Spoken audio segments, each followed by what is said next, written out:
अस्सलाम वालेकुम नाज़रीन, धरती टाइम सां गॾु आऊं आहियां अब्दुल अज़ीज़ जतोई।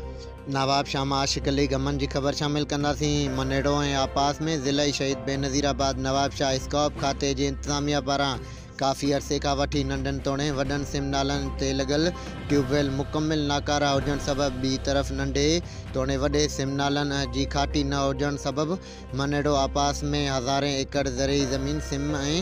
कलर जे वर चढ़ी वई आहे। ट्यूबवेल न हुजण ऐं सिमनालनि जी खाटी न थियण सबबि गुज़िरियल तूफ़ानी बरसातुनि सबबि 100 एकड़ ते बीठल फसल ऐं केतिरा ई कचा तोड़े पका घर ड्रही पट थी विया आहिनि, जंहिं सबबि आवाम खे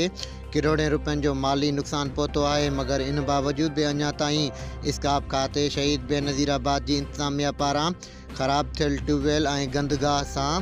लटियल पोरियल सिमनालनि जी खाटी नाहे कराई वई ऐं हर साल स्काप खाते जे लाइ अरबें रुपयनि जी बजट के खुर्द बुर्द करे मगर मुकमिल विराइण खां मुकमिल नाकारा थियल ट्यूबवेल ऐं गंदगाह सां मुकमिल लटियल नंढे तोड़े वॾनि सिमनालनि जी खाटी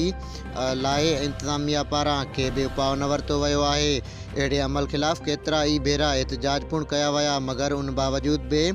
खड़तेल न निकितो। अगरि हिन वक़्त बि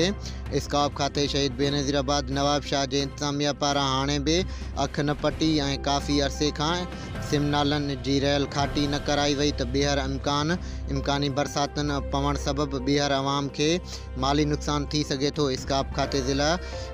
शहीद बेनज़ीराबाद ऐं नवाब शाह पारां कुछ अरसो अॻु कुछ मनपसंद ऐं कुछ सियासी अॻवाननि जे मार्फत सां कुछ उन्हनि जी मर्ज़ीअ मूजिबि उन्हनि सिमनालनि जी खाटी कराई वई आहे ऐं कुछ सिमनालनि जी खाटी